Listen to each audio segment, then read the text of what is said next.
Welcome to another episode of Work for Hire. It is I, your host, Jordan Lowe, and today we have an amazing special guest with us. We have a multifaceted content creator, fellow Complex alum, the creator and host of viral internet series like Life at Complex, Sneaker Battles, Top 3, just to name a few. We have a social media strategist in the building, Tony Mui. How you doing, man? Man, I'm doing great. I mean, obviously, can't really top that introduction, man. High praises, man. Appreciate you having me on the pod. For sure, for sure. How's life been? I feel like I haven't seen you in a while, but, we'll text from time to time. But how you doing? Life is lifing, bro. Yeah. I mean, ups and downs. I can honestly say 2023 was tough for a lot of people. Yes. Myself including. So, I'm taking it day by day. For sure. Trying to maintain, trying to keep pushing forward.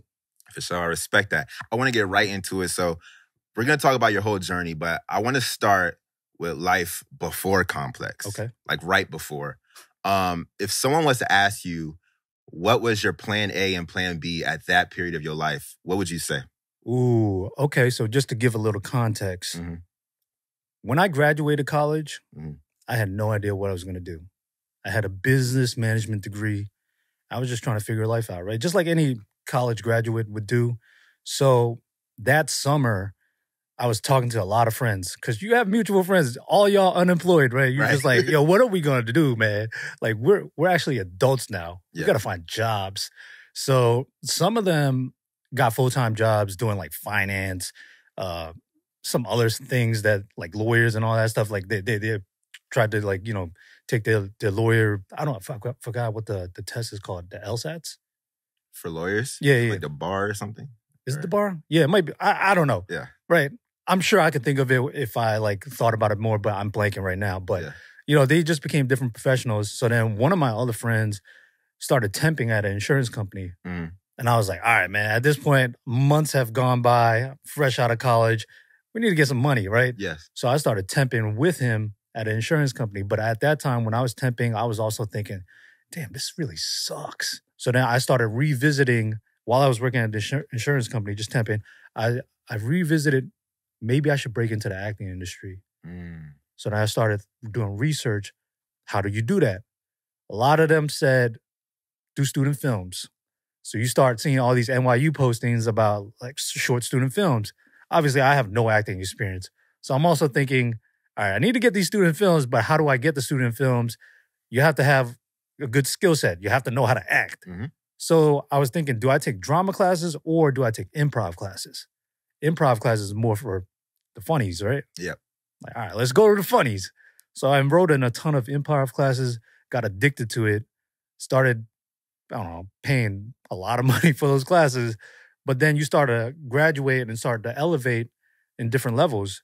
And eventually I was on a house team. Do you know what a house team is? That's like when they have local shows and people come through. That's like when you've passed all the levels of improv. I think there's like 5 levels. Then you get to audition to perform regularly every week on like a stage at that theater. So I auditioned. Was funny enough. So then you were pretty good. I was decent. Okay. Yeah. Obviously, I'm not a crazy witty on my feet and all that stuff. Yeah. But you start to learn and you build up a skill set the more you do it. So they put me on a house team. I was performing. But then at that time, I was also doing student films. I was applying to a lot of agents and managers around the city. All of them rejected me because they're looking at you like, man, this guy's a noob. Like, what's up with this guy? So then finally one person decided to freelance with me. And they sent me out to a bunch of auditions. I started booking them. But it wasn't until they sent me out to a big one. And that was the Wendy's commercials. Ooh. When I booked that, first commercial ever, you fish out of water. You're just like, what am I doing here? Yeah. I don't know any of this stuff. Like you start to learn about the sets, right? Oh, you got these big lights over here, multiple cameras. All right, let's just take it all in. And then I was also cast next to these big time actors too. Like you knew of them going into it? I didn't. Okay. Right? But at that time, one of the actors, his name's David Dishmalchin. Now he's big time. He's a star. Yeah, but back then, Batman had just came out. And I didn't realize he was like one of Joker's goons on Batman. Oh, that's crazy. So then I was like, wait, this guy look kind of familiar. So then I get the commercials, start booking that stuff, start booking Notorious at the same year. Notorious. Yeah. But all this is happening while I was still temping at the insurance company. Right? Wow. So then I have double life. Double life. Craziest part is when I was temping at the insurance company, I was sneaking out to these auditions. And I don't know if you noticed, but like I was working down by Wall Street. Most of these auditions were like Midtown. Mm-hmm. You in New York.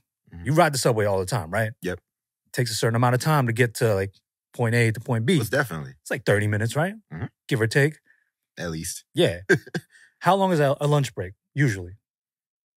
30 minutes. Nah. An hour. I mean, depending on where you're at. Right. Depending on where you're at. But 30 minutes traditionally, it's an hour, An right? hour. So 30 minutes to get there, 30 minutes to get back. That means you bleeding over your lunch period, right? Mm-hmm. But also, when it comes to auditions, sometimes it's not at 12 noon or like 1. Mm-hmm. Sometimes it's at 3 p.m. Mm-hmm. So you got to duck out the office at like 3 p.m. People can be like, oh, what are you doing? So you're taking that risk. Oh, yeah. For the dream. I knew, because fresh out of college, you're just like, all right, I'm still young. If I get fired, I'll find another job, right? A lot of people get scared. They're just like, oh, man, I don't want to risk it. I got a steady paying job right now, but this is once in a lifetime. We're talking about Wendy's, movies, you were Notorious. Yeah, but I didn't know all this, right? What do you mean? Yeah, but if you like tell a 21-year-old, hey, there's a chance you can get on a bunch of these commercials, but there is a chance you also lose your job, they're going to be like, oh, man, I want both, right? I want to take the risk, but I also want that steady income. So let me just try to find a way to keep both. Mm-hmm. So then I'm ducking out the office. I'm sneaking out. And I had all these excuses in my brain. All right, if they ask me, where'd you go for the last hour? I'd be like, oh, yeah, I was filing these away over there. And I was talking to like this coworker on the other side of the office, coming up with all these excuses. Were they covering for you, like your coworkers? No, they didn't know. They didn't know. I didn't tell them. You didn't tell anybody? I didn't tell anybody. Okay. I literally just ducked out. Yeah. Right? And obviously, like, when you're working at an insurance company, nobody really cares, especially if you're a temp. Mm-hmm. If you're higher up, all right, you're somebody. Mm-hmm. They might need your assistance. They might ask for you or something like that. Obviously, like, my manager's probably like, yo, where did Tony go? But they're not watching a clock, right? If I tell them, oh, yeah, I got a stomachache, I wasn't feeling good, I was in the bathroom, they're not going to be like, whoa, you in the bathroom for an hour and 30 minutes? Yeah. Not going to do that. Not going to do that. Unless right? They need you. Yeah, they'll take your word for it. Yeah. So I was doing all that. I say all that to say I was temping at the time, but also auditioning. Eventually, I realized that I can't devote all that time to working at the insurance company, but also I can't wait for people to cast me. So I invested in my own camera. Mm-hmm. And I started teaching myself, how do you piece together stories? How do you edit? And how do you shoot? At that time, Casey Neistat was the man. Crazy. Everybody was vlogging. Daily yes, vlog. Making films. Exactly. By themselves. Right? Putting a camera down here, walking away. Kind of how that guy's doing it now, right? On TikTok. Yes. Wells or something like that. The dude that goes to Target? Yeah. Same thing, right? You set it up, you walk away. All right, you got that walking shot. Pretend like it's like a movie, right? That's how they do it in movies. It's crazy because everybody's roasting him like this is the first person to do it. But it's done before. But Casey was doing that. It's just a little bit corny now. It's a little bit right? more corny, yeah. Yeah. I get it. Give you that. I get it. So, yeah, I taught myself how to shoot, edit, and storytell. And I was doing that while I was temping too, because there was like a little downtime after I didn't book anything else after the Wendy's or Notorious that I was just like, man, it's not consistent enough. I need to like build up my own brand. Mm-hmm. I can't wait for people to cast me. So I started doing my own thing. And then eventually I brought that camera into work and I was secretively vlogging every day. At the temp? At the temp. Insurance office? Insurance office, yeah. Wow. Mm-hmm. I might like button up my shirt to play one character and then unbutton the other shirt, the same shirt, just to play a different character. So this is like the groundwork of what life at Complex will be. Yes, exactly. This is where the idea started. Yeah. Okay, so when did the whole Complex thing come into the picture? So eventually, I went 2 months vlogging straight in the office, insurance company. Nobody knew. I got a couple clips of like coworkers walking into my cubicle, like literally interrupting a Like, scene. what's going on here? Yeah. And I was just, and like I had like this small like G7X camera that I placed on the corner of my cubicle where it was just hidden away that when they walked in, they're like, Tony, what are you doing?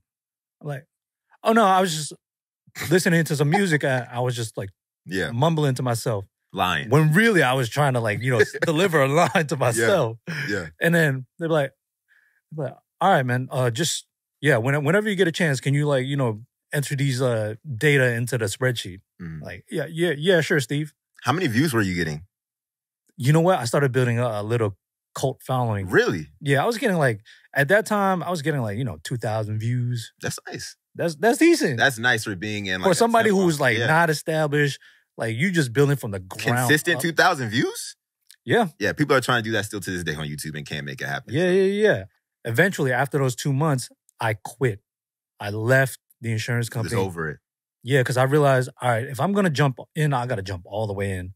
I got to invest all my time into creating content, but also like still going to auditions, honing my craft. Because you can't just like, all right, a couple hours here, I'll just record here, but then I'll focus back on work. It's just too much. You're not really like mastering anything. How did your family feel about that? Oh, they did not like it at all. You just upped and quit. Like, yeah, I don't, honestly, if you're watching this or you're like listening to this, don't do that. Right. That's terrible, especially in this economy. No, keep that job you got going on right now. Like, spend that time on your weekends honing your craft. That's fine. But my family like did not like it at all. I'm sure like anybody's parents would not like it. Like, what are you doing? Did that affect you at all? Or you just tried to tune it out? Of course. It hurt my confidence. It's just like, man, I feel like a failure. Because like you want to please your parents. You do. But, at a certain point, sometimes you just got to take the risk. You got to start living for you. Yeah. But also like, it's just know that if you do that, you're going to have periods where you're depressed, where you're just like, damn, I feel like a failure. Like, what is life going to bring me? Will I succeed? All that stuff. So when I quit, every day I would go to a Starbucks and I would just use their electricity, their Wi-Fi. I don't even buy nothing. You know how when you go to Starbucks, they be like, yo, you got to buy something to sit and squat there? Yes. Nah. I'd be like, hey, can I get a cup of water? And I just had that Starbucks cup right in front of me.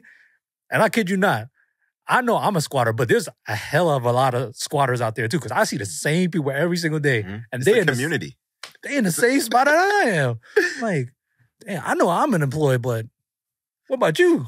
Okay, so what were you working on? So I was just teaching myself how to edit, right? Watching tutorials, learning how to Photoshop. I had a cracked version of Adobe Suite. Because like at that time, back then, like you can't pay for memberships or subscriptions. You just find a cracked version that your friends like pass around to you and you just use it. Yep. So I was teaching myself how to like Photoshop. And then some of the Photoshops are terrible because then you start to learn about like, oh, the shadows like got to be there. You got to have the color like match each other. So you start learning all this stuff and then you apply it to video editing too. And every day just watching tutorials on social media, checking, oh, what's like trending and all that stuff. And then Bleacher Report was posting those crazy ass video memes. Man, I remember that. Yeah. And I'm like, damn, man, that's cool. How do I do that? And then I was like, all right, how do you motion track? Because you can't do that in like Final Cut. And at that time, I was using Final Cut. Now you start learning about Premiere, but a lot of people use Final Cut because it's easy. Yes. And it's a one-time, you pay for it and you own it forever. Yes. Adobe, you got to pay every year. Anybody got time for that? Come on, man. But then you start to realize, man, Adobe is where it's at. That's where it's at. It is. Like, I can honestly say it's where it's at. Way more features, all that stuff. So then I started doing like, all right, what's motion tracking? All right, motion tracking is only with After Effects. What's After Effects? Oh, it's part of the Adobe family. Start using all that stuff. And then I made a bunch of video memes that went viral. This was during like 2016, during the NBA Finals of the Cavs versus the Warriors. That's where memes go crazy. Whether it's the finals, the Super Bowl, anything like that, memes are through the roof. Especially now, right? Well, especially back then. Now it's like, all right, we used to it. Like, if it ain't revolutionary, we seen it before. Like, those basic head swaps. That was like the beginning of it. That was the beginning. That was like, yo, we never seen that before. Okay. Now it's just like a little bit more advanced. It's just like, all right, man, if it ain't got fireballs coming out of LeBron's like eyes or anything like that, we're not impressed, right? So I made a bunch of the video memes. They went viral, but when I released them, I was tagging every single sports company, ESPN, TNT, Complex, Hypebeast, all of them. And I was just like, yo, hopefully, like, you know, they'll repost it. I wasn't even thinking about like getting employment. I was just like, yo, hopefully they repost it. I'll build up my following. But Complex reached out to me because it kept going viral. It was I think it was like a 7-game series. I forgot how many games, but maybe 6 or 7 games. And like I had like 10 video memes. I would say like all 10 of them probably went viral. Wow. So they reached out to me and said, yo, we're actually looking for somebody to compete with Bleacher Report. Because at that time, Bleacher Report was dominating, making the best stuff. And they gave me the interview on like, I don't know, maybe like a Wednesday. That night, they gave me an offer. Wow. Yeah, no joke. How did that feel? It felt good because I was unemployed for 6 months. 6 months. So it's kind of like, yo, I had no leverage, right? So it's kind of like, yo, you either take this, which now looking back, I could honestly say, yo, they lowballed the hell out of me. Absolutely. That's how it goes. Lowballed the hell out of me. That's the game. But then it's like, yo, you got nothing. It's either zero or lowball. All right, give me it. And you have to go through that sometimes to learn what the proper amount should be. Exactly. Life lessons, right? Yeah. So when they gave me the offer, I thought about it because Bleacher Report hit me up at the same time. Oh, it was a bidding war. I wouldn't say it was a bidding war. Yo, the hiring manager was literally on vacation that week. Oh. When they gave me the offer. So I'm like, yo, I can't wait a whole week. I can't, like, you can't stall somebody out, right? Because if a company gives you an offer, they're expecting like, all right, we'll give you some time, but like 2 or 3 days, not a whole week. So I was just like, all right, you know what? I can't risk it because it was just an interview. It wasn't even an offer from Bleacher Report. But I imagine that Complex is the better choice because Complex I didn't know it at you. the time. Bleacher Report wouldn't have needed you because they already have it. Well, let me lay it out, though. If you know Bleacher Report is already established, they got people who's making the video memes. You just self-taught yourself how to make video memes. You could probably learn a lot more from those that are there already. That's fair. Right? Whereas Complex, you're the only one there.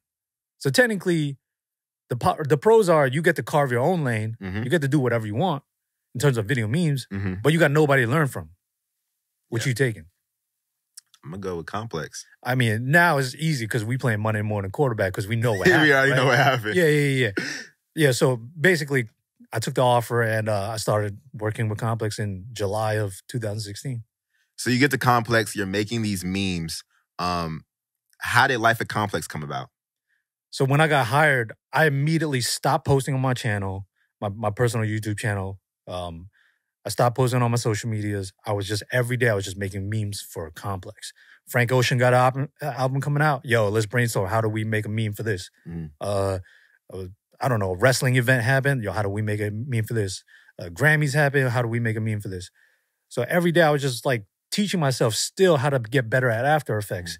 And they gave me this janky ass laptop that was slow as hell. And I'm like, yo, it's taking forever to render these videos. Like they expecting you to make magic. Yeah. Well, this is like all me learning as the years go by, right? It's just like, man, I wish I had a better laptop back then. But when they gave me the laptop, I'm just like, all right, I guess this is how it goes. I guess I got to wait like 25 minutes for the render to go through and then I can like re-edit some stuff. But now looking back, it's just like, man, I could have used better equipment. But made a bunch of video memes. So I gave it some time, right? So it's from July when I got hired. I waited all the way until like, I want to say like October. That's when one of the guys at the office was like, yo, we got a corporate basketball game. Like, you want to join the team? Because we know you play basketball. I was like, yeah, of course. And at that time, right, you know, you gauging the environment is completely different from insurance company where everyone's in their own cubicle. They don't talk to anyone. Oh, yeah. It's like in the movies, man, where it's just like quiet. You can hear a pin drop. But in Complex, very different. Different. And bro. we're going to talk about that some more. Yo, you got higher-ups blasting rap music in the office out to the bullpen. You're just like, yo, what is this? It's almost like, I don't know if you watched the movie Boiler Room with Vin Diesel. I heard of it. I haven't seen it. It's basically like a stock office where they're just doing daily trading and it's just loud and people just talking over each other like, yo, we gotta say, blah, blah, blah. Kind of like that, right? It's just like people socializing. So now I took those couple months to just gauge like, oh, this is like actually pretty wide open. Like people are pretty friendly. They're always interacting with each other. It's a lot of like collaboration. So then when they asked me to play on the corporate basketball team, I had my camera. I was like, yo, maybe I should document the games at night. But then I brought the camera into work. I'm like, yo, man, I got the camera here. Like, ain't nobody just want to watch a basketball game at nighttime. Let's try to document some of the what happens in the daytime. And I was sitting next to my coworker, Michael, and we have a good rapport. And we was just like, it's always like a tandem at that point where I would do the motion graphics. He would do like the template designs on Photoshop and I would just make a move. And I was just like, all right, yo, Mike, yo, we got these sneakers over here. Yo, let's talk about these sneakers over here. Boom, boom, boom. Or like a trending topic is happening today. Let's talk about this. Oh, okay. We done with these 2 clips. Yo, let's go to the other side where we go to the mailroom and talk to Jay. Boom. So I'm dropping all these names, but like they're different characters within the Life of Complex episode just for the viewers. But I had all these clips and at nighttime, I already had that mentality in my mind that it's daily vlogging, right? Because I've done it in the insurance company. Man, that's a lot. Yeah. So making video memes in the day, had all these clips, bring it back home, editing throughout the night, publishing it the next day, right? Yo, at a certain point, you got no work-life balance. The 9 to 5 and the 5 to 9, but you were probably up past 9. Yeah, exactly. So I had published the episode. Next day, colleagues were following me on Twitter. They're like, that's what you was doing yesterday? Yo, this is dope. We've never seen ourselves on video before or like just documenting what happened yesterday. Keep doing it. Please keep doing it. Can I be in your episode? Yo, let's go. Wow. Yo, let's do some silly stuff. Like, because nobody wants to like watch a video clip of, yo, what are we going to do for the Grammys? No, it's like do the stuff that you're going to do for the Grammys. Don't show us like the brainstorming session. Yes. I mean, some people want to see it, but like most of the time, they just want to see the end result. So I started making more episodes daily. Did it for 2 weeks straight. You were keeping it discreet too. I was keeping it discreet. I wasn't telling anybody. They were just finding it. Yeah. Or they followed you, so they saw it. Yeah, so for the viewers that are listening, I had a G7X, but I also had like a DSLR camera. This is like nerdy camera talk for those who like don't know what this is. Jordan, you know what this is. Yes. It's like G7X is a small handheld camera. It's kind of like a GoPro size. And I was using that to record clips. So like if like one of the higher ups saw me, I could easily like put the camera behind my back. Like, yo, we're not doing anything over here. Like, yo, we just working, we brainstorming, right? Because you still got to like gauge. You don't want to get caught filming.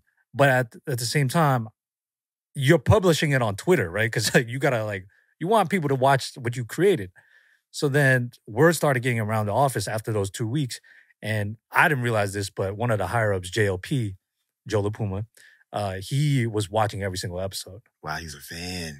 Yo, one thing about Joe, he's not going to miss anything, bro. He might not tell you that he might not talk about it, but he saw it. But he saw it, yeah. So he was watching it, but then he was also talking to NCB, who was another higher-up for those listening. And they share an office where it's like right next to each other. So like they go back and forth and just like talk to each other. Or they're slacking to each other like, yo, check out this episode. So then after the 2 weeks, I get called into the office by NCB. I'm thinking like, yo, this is weird because I never talked to NCB. Thought you were in trouble. Of course, man. He's like, yo, NCB hit me up. He's like, yo, you got a couple minutes to talk like right now? I'm like, yo, this is weird, yo. Like anybody that goes into the office is like, it's almost like the principal calling on you. Yo, Jordan Shields, please report to the office. Like, I didn't do anything. Yeah. Right? I go in there. He's like, NCB's like, hey, we saw what you've been doing for the last 2 weeks. And we just want to say, please keep doing it. Wow, that had to feel amazing. Yeah, hell yeah. I was like, oh, man, they like it? Because it's like now I don't have to be discreet about it anymore. Yeah, right? They opened the floodgates. But then also it's like, all right, how do I maintain this output? But then, obviously, now looking back, right, you start to realize, okay, they were testing me. They wanted to see how quickly I could flip this or like, turn this over, Can I be consistent? Can I do it by myself? Does he need a budget to make episodes? And can this get sponsorship? Right. Checked off All the boxes. All the boxes. And, you know, that's when they started pushing like, all right, let's just let him keep rocking. Let him keep rocking. But all these episodes were on my personal channel. It wasn't on Complex yet. Mm-hmm. So it wasn't until that year, right? 2016, I just started vlogging. And I say that whole month, they saw the momentum. And then that year was the first year of ComplexCon. Mm-hmm. And they were like, yo, your introduction to the Complex platform, YouTube platform, is when we fly you out to ComplexCon in Long Beach. And you're going to document it. And that's when we do the crossover from your personal channel to the Complex News channel. So that was a big moment for you because, you know, you're here at ComplexCon, you're documenting it, but also now you're going to be shown to their whole audience. Mm-hmm. So that's a lot of exposure. Well, the crazy part is like when I was making the episodes, the beginning episodes at Complex, and I was posting on my personal channel, it was getting a decent amount of views because people started following me. And just because they were searching up Complex stuff. Mm-hmm. So then, like, anytime I put, like, one of the favorite characters on, like Emily Oberg or, like, a Jinx or a Speedy or even, like, Beja at that time. I don't know if Beja started yet, but I think it was more Emily Oberg. Mm-hmm. When they saw her, they immediately flocked to my channel. So, like, episodes that I started making on my personal channel, I went from, like, 2,000 views at the insurance company to, like, 20,000. Yeah, it was, like, exclusive content. Yeah. Like, people are seeing what's going on in the Complex office, and it almost feels like they're not supposed to be seeing it because it's not on their page. Exactly, and it's happening in real time. Man. It wasn't like I recorded last week and I've published it the next week, right? It's just like, yo, I recorded that day, next day you getting what happened in the office yesterday. So I'm big on strategy, right? Like for me, I'm always reverse engineering where I want to go. Like how do I get to where I want to go? Mm-hmm. So for you, what was your strategy at this point? Was it like, I'm just going to keep doing it because it's fun and they're enjoying it? Or was it like, did you have a plan on how you could grow? Nah, growing pains, bro. I'm sure if I asked you this question 3 years ago, you'd be like, yo, I'm just along for the ride. Right? Now you're more of like business savvy and more strategic about stuff. I asked you this 3 years ago, you probably going to be in the same boat as me. You'd be like, yo, this is fun. I'm just going to keep doing it. I'm going to see where it takes me. Right? I don't know. You were that ahead of your time like that? Because I was at the internship. That was in 2019. Okay, so when you were doing the internship, were you that strategic thinking about stuff? Really? I made a whole pitch deck for a show and presented it on the last day. You different. You different. Hey, kudos to you, man. Me, nah, I'm a little. So you were seeing where it took you. Yeah, because you know it's one of those things where you've never experienced this stuff before, so you're trying to like be in the moment, be present, and just like soak it all in. Like, all right. It's also like a lot of things were occupying my mind because every day I would go into the office, I have no idea what I'm going to film. So your mind is occupied like, what story do I want to tell today? All right, if this happened, or like if MGK pulls up to the office, oh shoot, how do I make the whole episode around MGK? Your mind is so occupied with like creating the episode, you're not thinking so far ahead into like, all right, I got a lot of momentum right now. What's the strategic play? How do I leverage this into like more money or like a bigger title? You don't think about that stuff. You're just like, all right, I got this episode. Tomorrow, what am I going to do? Yeah. Right? So the first Life at Complex episode I seen was probably the biggest episode when Joe Budden was going through the office running amok. Now, for me, it was crazy because I was in college at the time watching this and I had never seen an office environment like this. It was crazy. Yeah. Like, I'm used to the corporate, you know, everybody's in a tie. Everybody's in their cubicle, like you mentioned, with the insurance office. Yeah. This was insane. I'm seeing academics. I'm seeing Joe Budden. I'm seeing Rory somewhere in the background. Yeah. Like, bro, walk me through that day. Like, you don't even have to start from the morning to the end, but just more so, what was the energy like? And what did that moment mean for you and for Complex as a whole? Okay.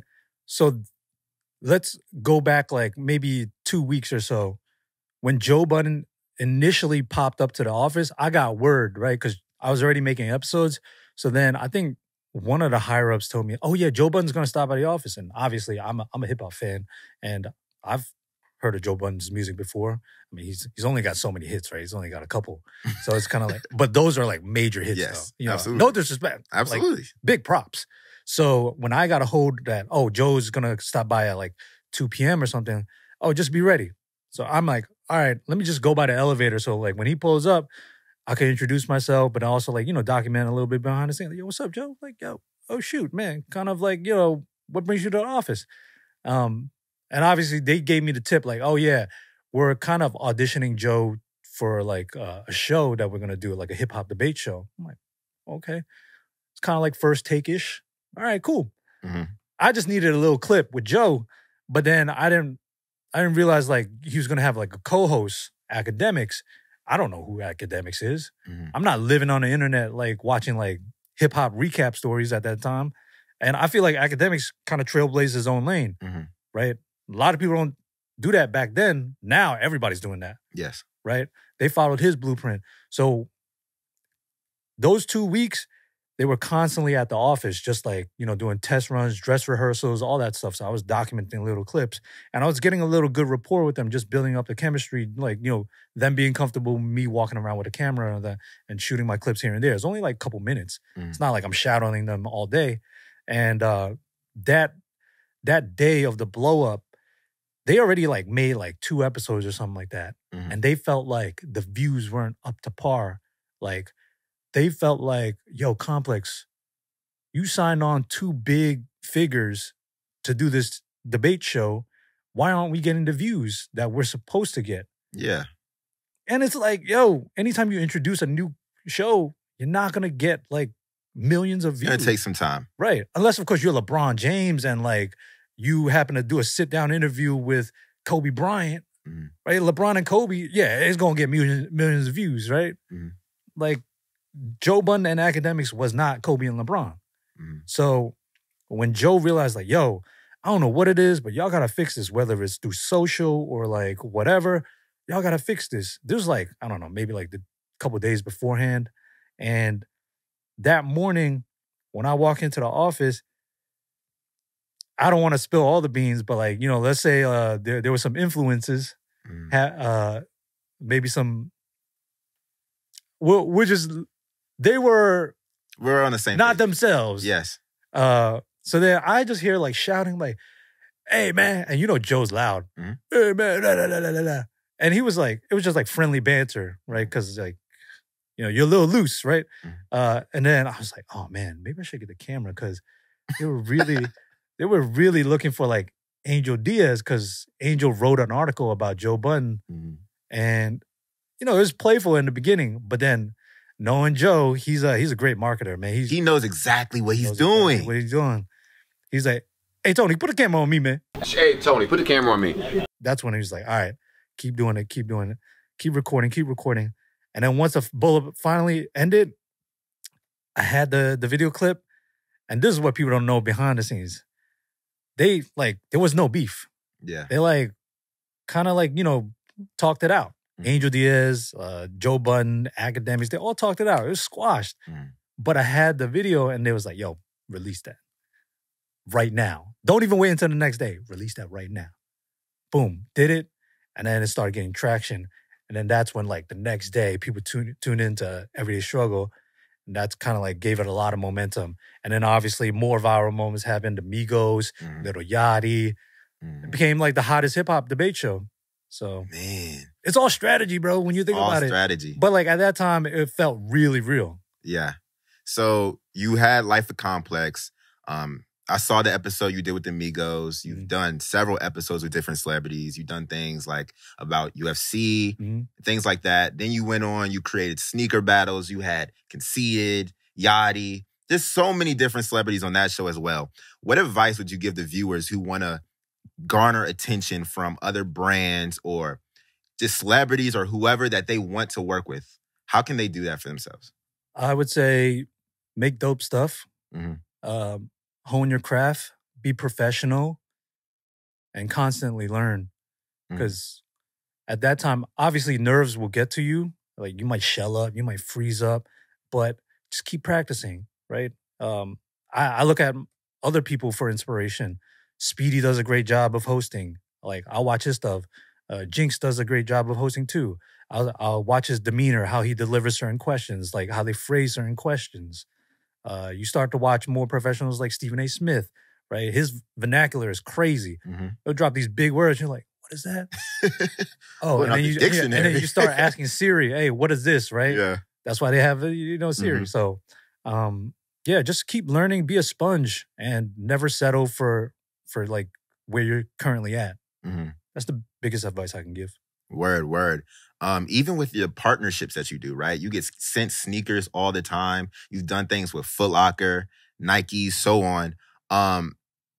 Just talk about that. Like, what is the strategy behind the content that you make now and how you approach these companies?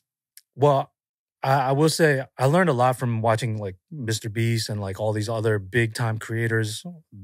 They kind of created the standard now where it's just like, if it's not grabbing my attention in the first 3 seconds and it doesn't have a hook after the first 3 seconds, I'm not watching it. So then you kind of have to like, damn, man, I don't want to have to cater to that. But at that point, you're swimming upstream if you don't do that format. So it's kind of like, all right, what's going to visually attract your eye, right? So if I'm scrolling and I see like somebody just talking, but the audio's not on, I'm like, do I care about this person? Nah, keep scrolling.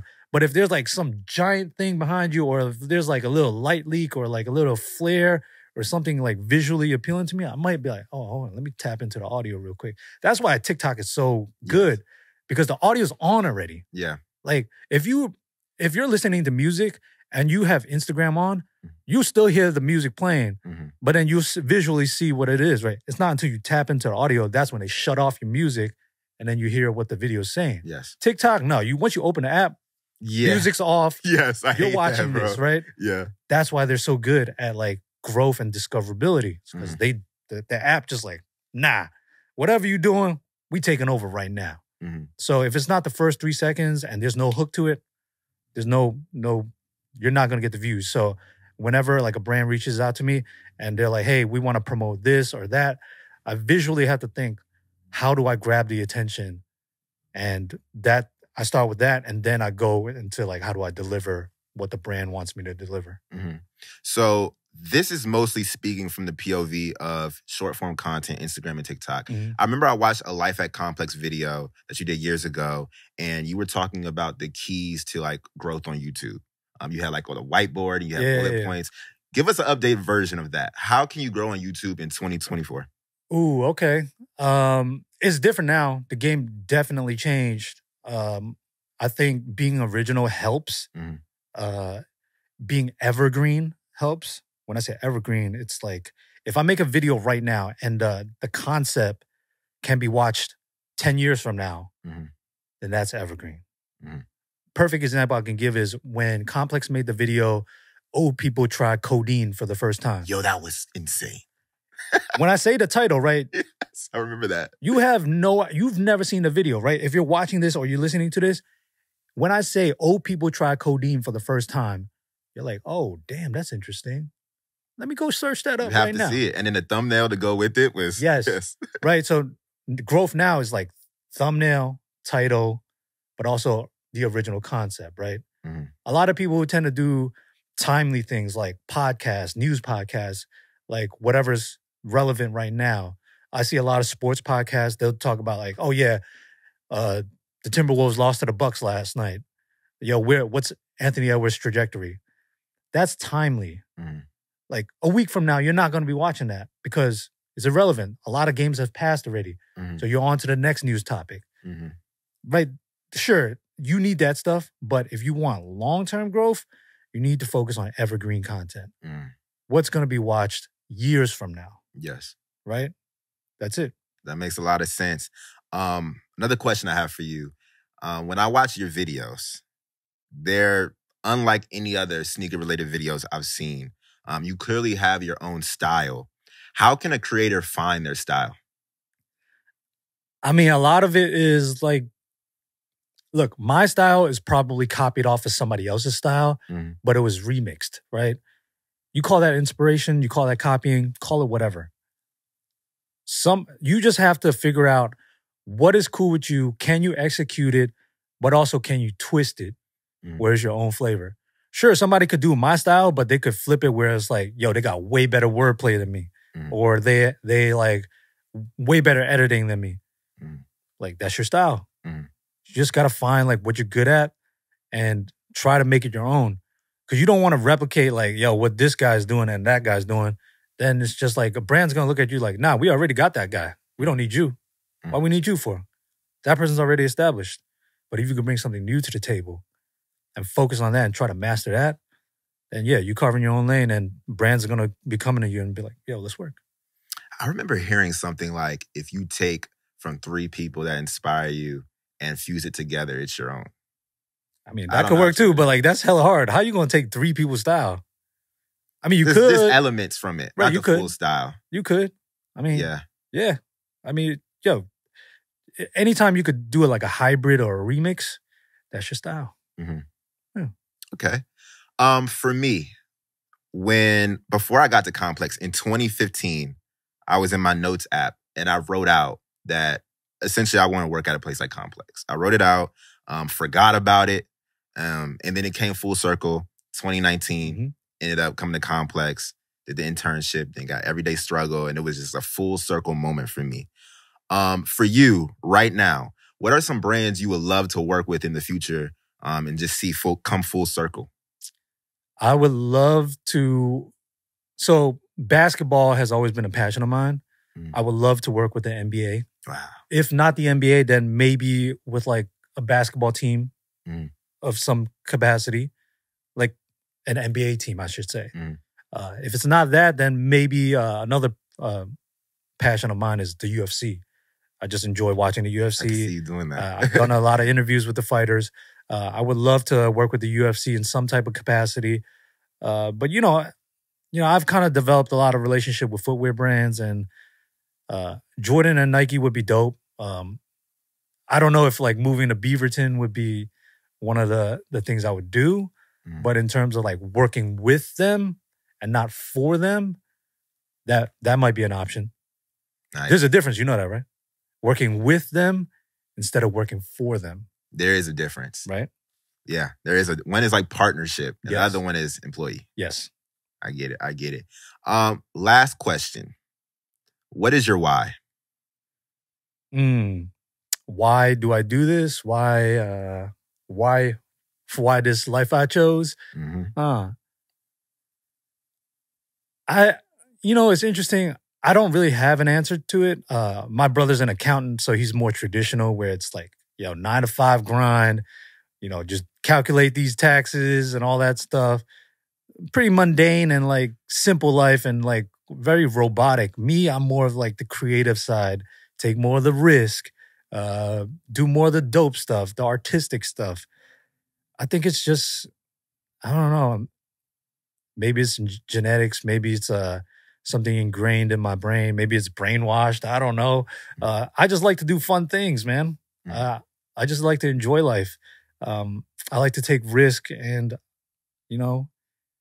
it's something that both of us have. We just don't know what it is, but we just like doing it. Yeah, I like that. That actually triggered another thought in my head. This is the last question. That's cool. In this journey, especially as a creative, there's a lot of ups and downs. There's a lot of dry moments. How do you keep your head through that? It sounds corny, but you got to take it day by day, man.